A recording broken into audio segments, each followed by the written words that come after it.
So the semifinals of the WNBA playoffs really gave me a lot of great moments from various very different assets. You know what I'm saying? Watching Sabrina go off against the Aces, watching playoff John Quell make an appearance, really just seeing the Aces struggle as a whole was absolutely great. To watch them come out there and get dominated 3-1 was fantastic.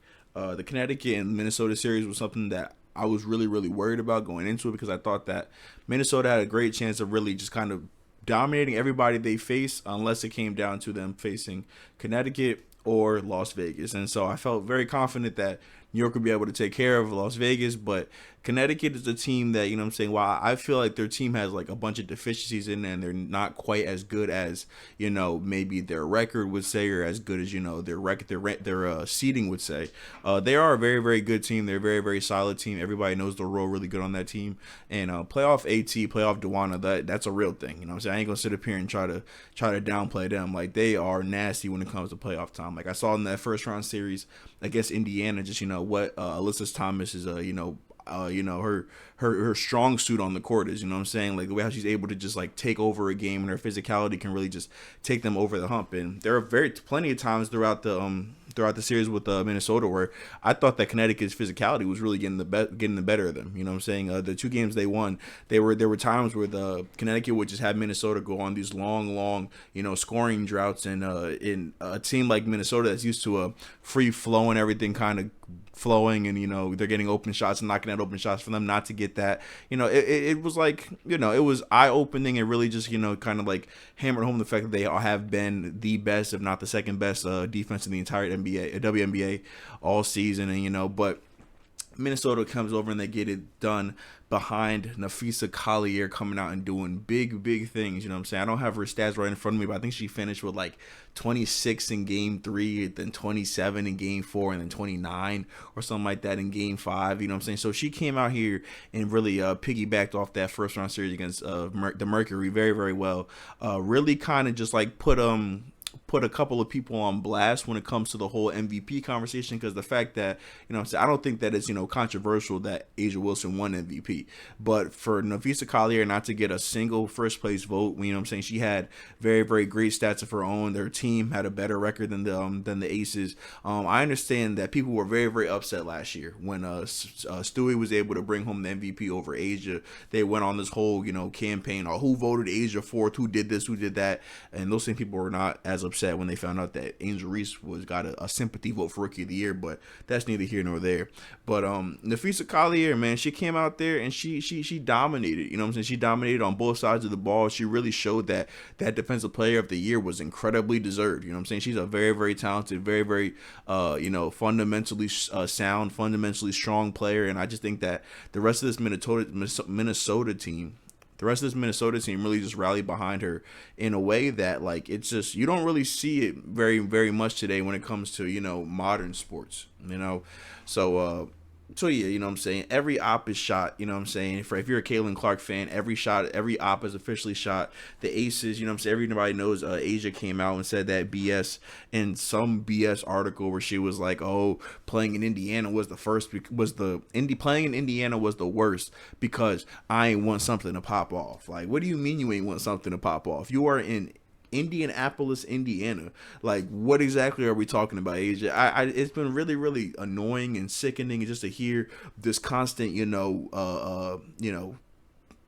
what's the word I want to use? Generalizing of, Caitlin Clark fan and Fever fans, because it's like, not all of us are racist. Not all of us are here to hate women and hate black women and want to put down all people and all this. Like, nah, some people are just here to watch basketball, and with the constant politics and the constant back and forth that's always going on and always being pushed, like, not only by fans on Twitter, but by the players that are actually in the league, like, you get tired of that shit, man. You get tired of that shit. So I'm glad to see the Aces go. Glad to see Miss Delayed Not Denied. She's going to. There will be no 3P in the WNBA today. And the Connecticut Sun, another team that, after they won their series against Indiana, we got Alyssa Thomas going up onto the podium and saying, like, they need to check their fans. They need to, the things we've been dealing with has been discussing. And it's like, nobody is going to argue that dealing with racism and dealing with, hateful comments and all that stuff based off a sporting event. Nobody's going to say that stuff is justified. Nobody's going to say that stuff is cool. But that stuff is going to happen because ignorance is always going to prevail in this world that we live in. It's just, it is what it is. Like, maybe not that it's going to prevail, but it's always going to be prevalent. It's always going to be there. You know what I'm saying? And it really is only as, it's only as powerful as the attention that you give it. And both the Aces and both the Sun, they took so much energy away from basketball this year. Some things not of their own doing. I know that the Aces had that lawsuit come through from De'Erica Hamby, and that kind of put some fire under Becky Hammon, some fire under Asia Wilson, and it was just, I don't know. I'm just happy to see them go. I'm happy to see both of these teams get the hell up out of here. I'm glad I don't have to watch Kelsey Plum play basketball anymore. I'm sad I don't get to watch Jackie Young. Jackie Young is official. She's nice. I'm glad that we don't have to hear about how Asia is not appreciated and how she doesn't get any respect in this, that, and the third, even though she is a three-time MVP, one time being unanimous, two-time WNBA champion, two-time WNBA MVP, regarded as the best player in the world. She somehow does not get enough recognition, does not get enough this, that, and the third, blah, blah, blah.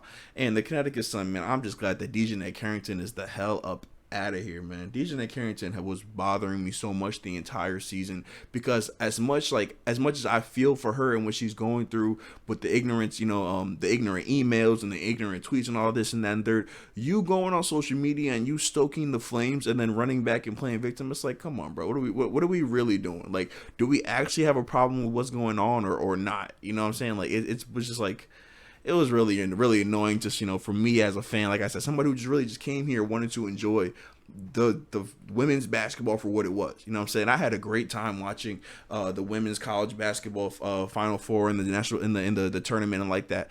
And carrying that over coming into the W, I just want that shit to keep on going. But with all the politics, with all the black women this and white women that and privilege this and privilege that, it's just like enough is enough. Like, I can't wait for the NBA to come back because at least I can just deal with NBA drama. I can deal with the drama that comes from, the NBA players. It is what it is. You live with it. You know what I'm saying? It's usually, prevalent for like, a couple of days, a week or so, but then you move on to the next story.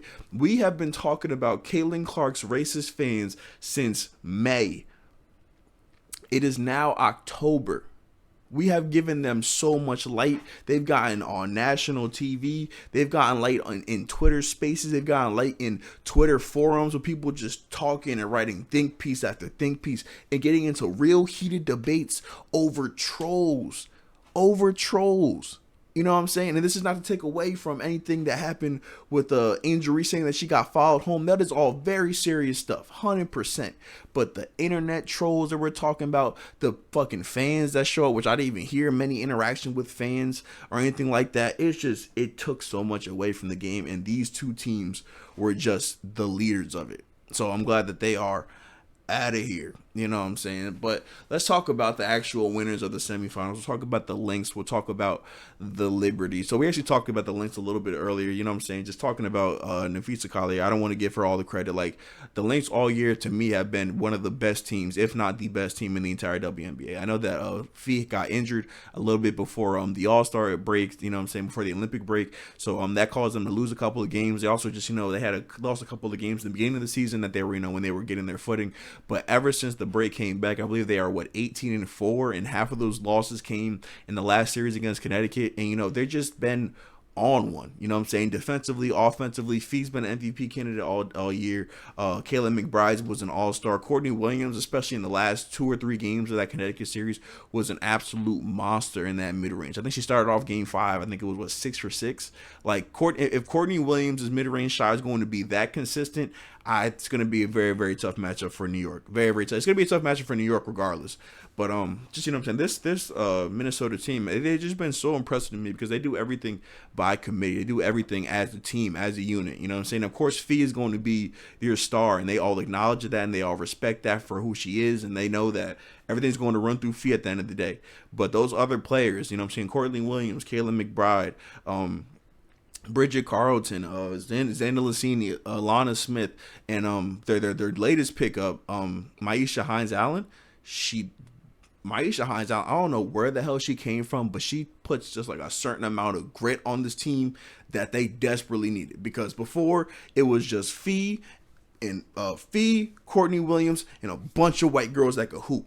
And while that shit is cool, that shit'll win you games, you need a little bit of grit sometimes. And we see Fee got some spiciness to her, Kayla McBride got some spiciness to her, Courtney Williams got some spiciness to her, but nobody wants to see Maisha Hines Allen.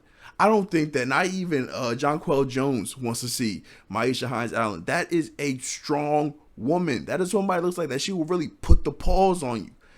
And Connecticut saw that at the times where they were just going to try to punk Minnesota and really just kind of get them to bend their will and do what they want them to do. Minnesota was not going for none of that because Maisha Hines Allen was there and she was the enforcer. And so when you have Alyssa Thomas and Marina Mabry and Dejanay Cranston all trying to do that extra shit, you got your enforcer right there. Like, nah, we're really not going for none of that. And that just, like I said, that takes a different element to this team because this is a team. They have faced the Liberty 3 times this year, or 4 times this year. And I believe they won the series 3 times to 1. The game that they lost actually was there for. But, yeah, it's been a matchup that they've dominated because they dominated the 3-point line. And, you know what I'm saying, their defensive strength is the fact that they can, make you collapse to the paint very, very well. But at the same time, they swarm bigs extremely well. Like, you know what I'm saying? I think that they've done that probably better than anybody in the entire W. And the 4 times they played against the Liberty this year, Jonquel Jones was essentially a non-factor. I think she had 10 points, 8 points. I think the game that they won, she had a double-double. And I think she had maybe 6 or 7 points in the fourth match or something like that.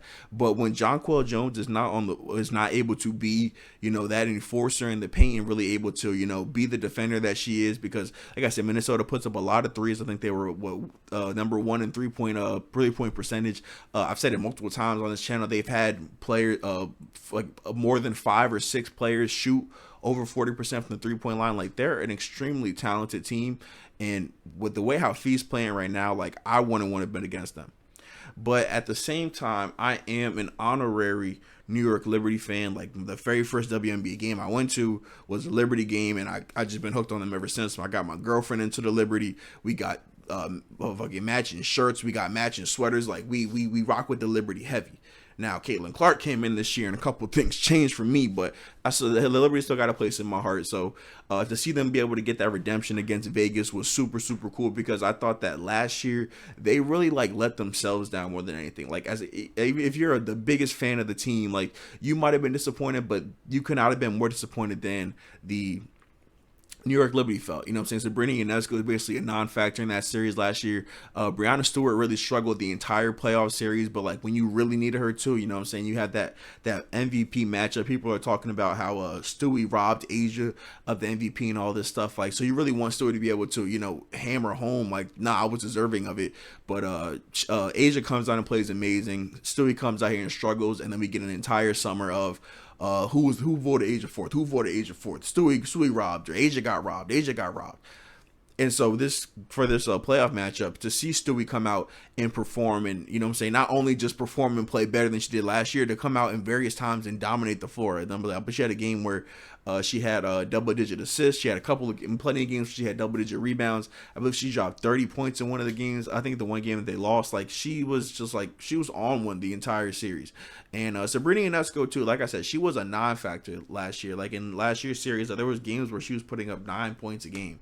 You know what I'm saying? Her 3-point shot was not there. She really struggled with the physicality that Vegas brought on the perimeter.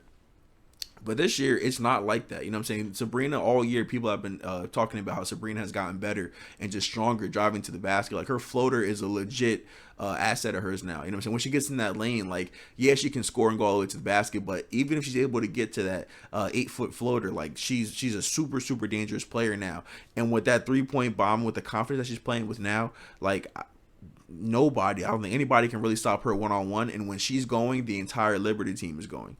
And I think that the biggest asset, the biggest difference maker from last year to this year was the Liberty replacing Maureen Johannesson with Leonie Fibich. So Leonie Fibich is somebody that I have been saying lately, probably is the second best rookie to come out of this class. You know what I'm saying? Not stats wise, because she played on the Liberty, and of course they have Sabrina and Jonquel and Stewie. You know, they're just an overall just solid group. Solid group. So her numbers were not going to be amazing, but you're seeing in this playoff run, just with her versatility, with with her shooting, with her defensive ability, like she is dangerous and she is an X factor on the court.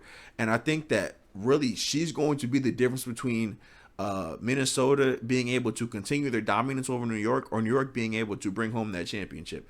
While I also do believe that it's going to rely a lot on Jonquel Jones and her being able to actually have a presence in the paint, if he was just able to come in and be that third or fourth scorer to a team that you feel very confident that you're going to get solid performances out of Sabrina and Stewie.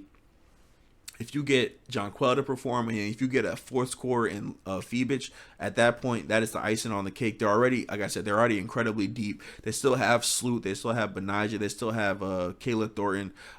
They are a very, very deep team. You know what I'm saying? And if they have a solidified fourth option, I like their chances also to bring home that championship.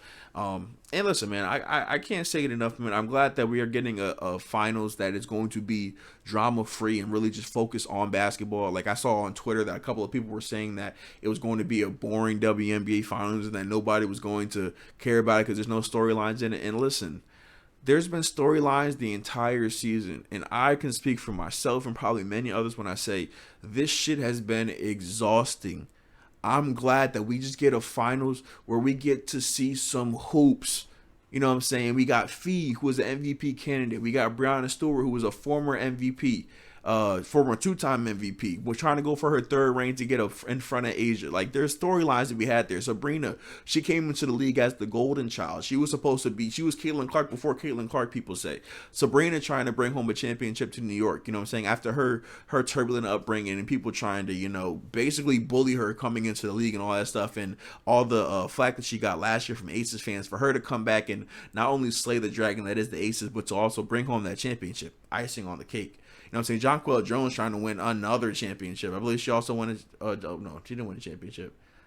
I don't think she won MVP with Connecticut. She didn't win a championship. But she's trying to win her first championship after coming over from Connecticut. Like, there are plenty of storylines to be had there. Cher Reeves is trying to just continue her dominance of being a great coach. I think it's going to be her fifth championship ring. You know what I'm saying? If the Minnesota wins again. Like, there are definitely storylines to be had in this WNBA finals. It's just not about the drama. And if you're somebody who appreciates hoops, you will appreciate this final. So I probably should make a prediction, huh? So for the 2024 WNBA finals, I am going to have to go with. This is actually really tough. I ain't gonna lie. I really do believe in both of these teams. Like, these are the teams who I thought that were the best two teams the entire season. So I think that I'm going to have to believe what I've seen from Minnesota. They've been telling me all year that they have been a championship team, that they are, in my eyes, the best team in the WNBA this year. And while it hurts me that to basically be going against the Liberty, I got to go. I'm going to say Minnesota in 5 games. You know what I'm saying? I think it's going to come down to a 5th game. They're going to have to win 1 game on the road. I don't think that they'll win. Oh, well, damn. If I don't think that they'll win game 5 on the road, then that's a tough one, isn't it? Because I'll have to. All right. I'm going to have to go Minnesota in 4. We'll go Minnesota in 4. I think that they're able to win one of the 2 games in New York, and I think that they hold serve in Minnesota, you know what I'm saying, playing with their crowd, playing with their energy, playing with their defense. I believe in Minnesota's ability to bring home a championship this year. Like I said, it hurts.